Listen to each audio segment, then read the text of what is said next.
आज हम एक नए विषय पे बात कर रहे हैं। विषय का शीर्षक है पावर ऑफ डिसिप्लिन, अनुशासन की शक्ति। अनुशासित व्यक्ति उतना अधिक सफल होता है कि आप कल्पना नहीं कर सकते।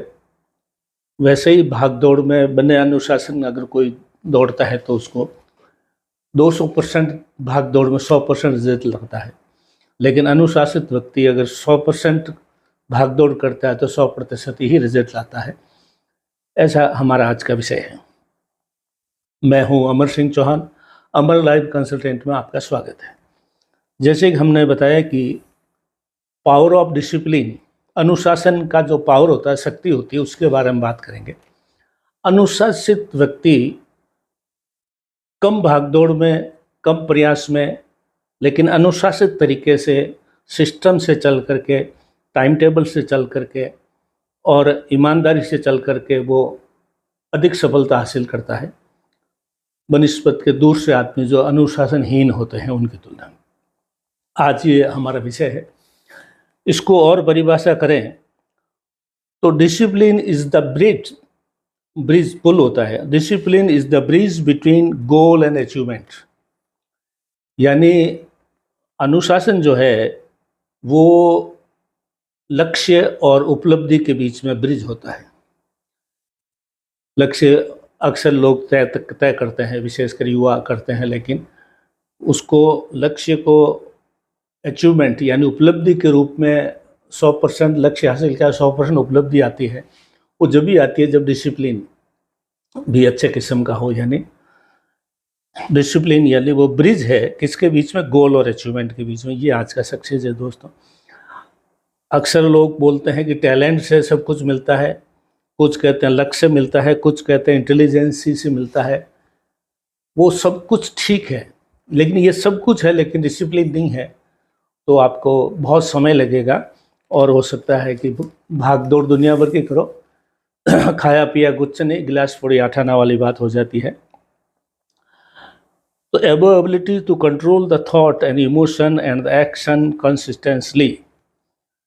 जीवन में उपलब्धि हासिल करने के लिए डिसिप्लिन क्यों आवश्यक है, डिसिप्लिन के कितने स्तर है, उसकी हम बात करते हुए फिर बहुत अच्छे अच्छे उदाहरण के द्वारा हम इसको समझेंगे।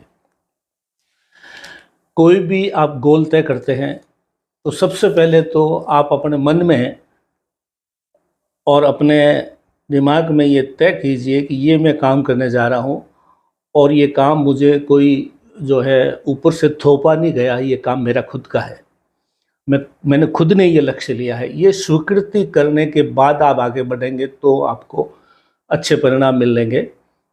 थोपा हुआ काम बहुत मुश्किल से पूरा होता है, इसलिए मन में स्वीकृत करेंगे ये जो लक्ष्य मैंने लिया है, ये जो मैंने टारगेट लिया है, मैं इसको खुद पूरा करूँगा, यही मेरा स्वीकृत, मन में स्वीकृत करें। फिर इच्छा शक्ति, फिर आपकी इच्छा शक्ति होती है कि ये जो मैंने स्वीकृत किया, मेरे मन में जो लक्ष्य या जो टारगेट या जो गोल लिया है, वो मैं इच्छा शक्ति के साथ 100% अपना इन्वॉल्वमेंट लगा करके मैं इसको अचीव करूँगा, ये भी होना चाहिए।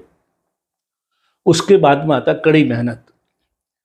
कड़ी मेहनत इन सब चीज़ों के बाद में, क्योंकि ये तो अभी तक जो है वो एक ड्राफ्ट हुआ एक कागजी हो, फिर उसके ऊपर इम्प्लीमेंटेशन करते हैं, उसको कड़ी मेहनत कहते हैं। तो समयबद्ध तरीके से जो आप कड़ी मेहनत करके उन चीज़ों को day by day, one by one, या एज पर टेबल या एज पर कोर्स आप अगर पूरा कर रहे हैं तो वो कड़ी मेहनत के द्वारा ही संभव है। उसके बाद में चौथा बिंदु है लगन। अक्सर कई बार लोग जो है सब कुछ करते हैं शुरू में और एक दो हफ्ते बाद में वो भटक जाते हैं। वो लगन उनमें नहीं रहती है कि भाई उसी तरीके से ठेठ तक कार्य करना, लगातार कार्य करना। लगन अगर पूरी है तो पूरा आपको जो है सफलता अवश्य मिलेगी, लक्ष्य अवश्य प्राप्त होगा। पांचवा बिंदु है दृढ़ता, टिक के रहना। लगन के बाद में आपको ये सोचना है कि मैं जब तक अचीव नहीं कर लूँ, जब तक मैं उपलब्धि हासिल नहीं कर दूँ, मैं यहाँ से हिलूँगा नहीं, ये करके रहूँगा, यही मेरे जीवन का गोल है और यही मेरा उद्देश्य है। छठा बिंदु है ध्यान भटकने से बचें। अक्सर युवा अवस्था में छोटे छोटे ऐसी चीज़ें होती है जो ध्यान भटकाती है, तो उससे आपको बचना होगा, क्योंकि आप पहले कुछ हासिल कीजिए, पहले सफलता हासिल कीजिए, उसके बाद में जीवन में आपके पास में शौक मौज करने की पूरी उम्र पड़ी है। लेकिन विद इन जो है उन टाइम फ्रेम में आप पहले ही शौक मौज करके ध्यान भटका देंगे और लक्ष्य से भटक जाएंगे तो उद्देश्य पूरा नहीं होगा। ये 6 बिंदु इस प्रकार के हैं जो आपको मान के चलना है कि इनके बगैर संभव नहीं होगा। एक किताब है बहुत अच्छी, पावर ऑफ डिसिप्लिन का, डैनियल वाल्टर साहब की किताब है, वो भी कभी आप समय मिले तो पढ़िए। अब हम कुछ छोटे मोटे उदाहरण लेते हैं जिससे इस विषय वस्तु को बहुत अच्छे से समझ सकते हैं। सबसे पहले लेते हैं वायु, हवा जो चलती है ना, हवा जब मंथर गति से चलती है, शीतल हवा आती है, बसंत की हवा आती है और अच्छे समय अच्छे मौसम की हवा आती है तो बड़ा अच्छा लगता है। लेकिन कभी वो हवा अपना सीमाएं तोड़ देवे और तूफान में परिवर्तित हो जाए, आंधी में परिवर्तित हो जाए, तो आप देखिए, मतलब आंधी परिवर्तित कब होगी? जब वो डिसिप्लिन तोड़ेगी। अच्छी चलती हुई हवा मनुष्यों के लिए उपयोगी है, लेकिन जब वो हवा डिसिप्लिन तोड़ देती है तो तूफान या आंधी में परिवर्तित हो जाती है तो वो उजाड़ देती है। तो ये डिसिप्लिन का जो है अर्थ है। जल है, नहर में बहता हुआ जल, नदी में बहता हुआ जल, समुद्र के सीमाओं में बंधा हुआ जल जो है वो भी बड़ा सुंदर लगता है, अच्छा लगता है और उसके द्वारा ही सृष्टि चलती है। लेकिन जब वो जल सीमाएं तोड़ देता है यानी डिसिप्लिन तोड़ देता है तो वो सुनामी में परिवर्तित हो जाता है। समुद्र जो है कई चीज़ों को नष्ट कर देता है। अग्नि आदिवासी काल से लगा करके शुरू में ही अग्नि का आविष्कार ही आदिवासी युग में हो चुका था। तो वो अग्नि जो है हमारे नित्य काम आती है। वो अग्नि से हम अनेकों काम करते हैं, भोजन बनाते हैं और भी कई चीज़ों में काम आती है। बर्तन, मिट्टी के बर्तन बनते हैं, उनको पकाने में काम आती है, हज़ारों काम करती है। लेकिन जब अग्नि भी डिसिप्लिन तोड़ देती है तो वो दावानल बन जाती है, अग्नि कांड बन जाता है।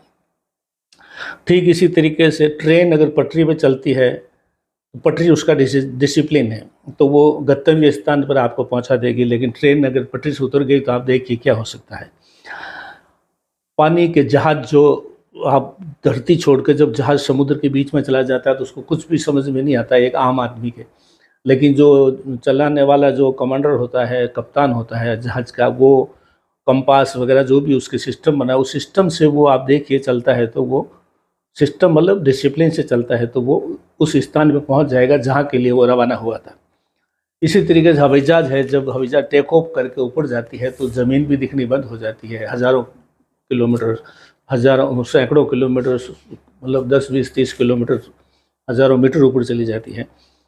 और वो भी जो है जो गूगल मैप टाइप अपना जो सिस्टम बना हुआ है उसी से पायलट देख करके एक देश से दूसरे देश में चला जाता है। तो वो सिस्टम पे चलता है जब तक, जब उसका सिस्टम खराब हो जाता है तो वो भी भटक जाता है, दुर्घटनाग्रस्त हो जाता है।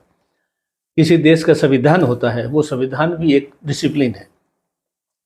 उस संविधान के दरिया अंदर मर्यादा में चलते हैं तो देश अच्छा चलता है। अभी भूटान में क्या हुआ, लोग सड़कों पर उतर आए और वो उन नेताओं के विरुद्ध उतरे जिन्होंने संविधान तो बनाया लेकिन संविधान के अनुसार नेता खुद भी नहीं चल रहे थे। तो वो सिस्टम टूटते ही अनेक प्रकार के चीज़ें जो है वो उसकी नुकसान की श्रेणी में आ जाती है। बजट बनता है गवर्नमेंट का, बस विद इन बजट आप चलोगे तो वो डिसिप्लिन है एक तरह का। बजट जब रास्ता भटक जाता है और बजट हो जाता है तो आप देखिए पूरा देश की अर्थव्यवस्था बिगड़ जाती है। एक पुराने समय में जैसे राजा बनता था तो राजा का जो बच्चा होता था जो आगे जाके उत्तराधिकार प्राप्त करेगा, उसको बचपन से सिखाते थे। भूगोल, शकुन शास्त्र, ज्योतिष, युद्ध विद्या, शिकार, राजनीति और दूसरे देश की जासूसी करना या इस तरह से सूचनाएं एकत्रित करना, अपने लिए सुरक्षा कवच बना के चलना, फौज को तैयार रखना, फौज को डिसिप्लिन में रखना, ड्रेस कोड रखना, ये बचपन से सिखाया जाता है। तो हमारा यहाँ उद्देश्य ये है कि डिसिप्लिन में चलेंगे तो आप जो है गोल से अचीवमेंट तक पहुँच जाएंगे। और वो जो ब्रिज है वो डिसिप्लिन का ही ब्रिज है। तो ये जो पुल है वो डिसिप्लिन है।